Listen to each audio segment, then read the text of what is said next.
The Wall was directed by Doug Liman and stars Aaron Taylor Johnson and John Cena and is a movie about a wall. We just had a movie about a wall. Gratefully, this one's a lot better than that. This movie takes place in 2007 near the end of the Iraq War, and two American soldiers are pinned down behind a very flimsy wall when one Iraqi sniper starts to talk to them on the radio, playing a mental game of cat and mouse, trying to get the soldiers to show themselves so that he can finally take them out of their misery.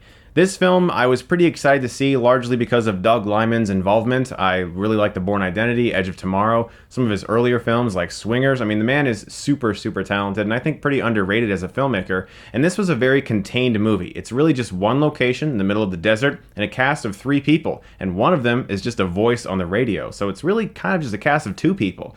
So this is a very small film compared to what Doug Liman has done recently. And when it comes to contained thrillers, I've always been a fan. From a production standpoint, they can be made fairly easily when compared to other films, but the emotional impact can also be really good because you're seeing a very personal story. You're not seeing a bunch of lands and a bunch of worlds, you're just seeing this one person's plight throughout something rather horrible. And ever since movies like 12 Angry Men, which is probably the best contained thriller ever made, I've had a soft spot for him. And for the large majority of this film's runtime, I was fairly riveted.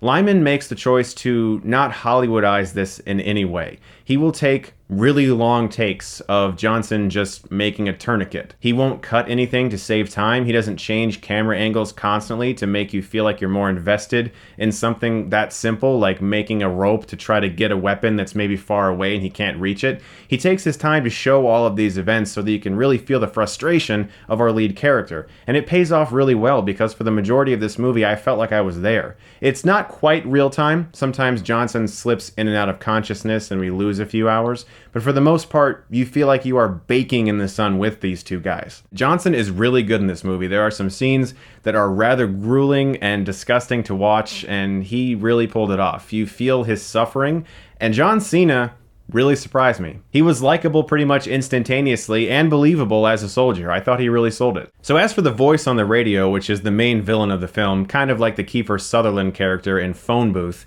this guy is menacing. And this is where the film becomes more interesting for me because it was a fun thriller, but the added addition of a psychological war game between these people really propelled the movie to be something more exciting than I thought it could be. Because, yeah, there's not that much action per se in the movie. This is a very psychological movie. It's about, can one person who has an agenda break these other 2 guys without doing much but firing a couple bullets and using some fancy words. And the film has a great way of making you invested. Where the film lost me was its 3rd act, and since this is a very short movie that's really just like its last 15 to 20 minutes, man does this movie fizzle to a very disappointing finale, and I actually kind of dropped my mouth a little bit when the end credits came. I was like, oh,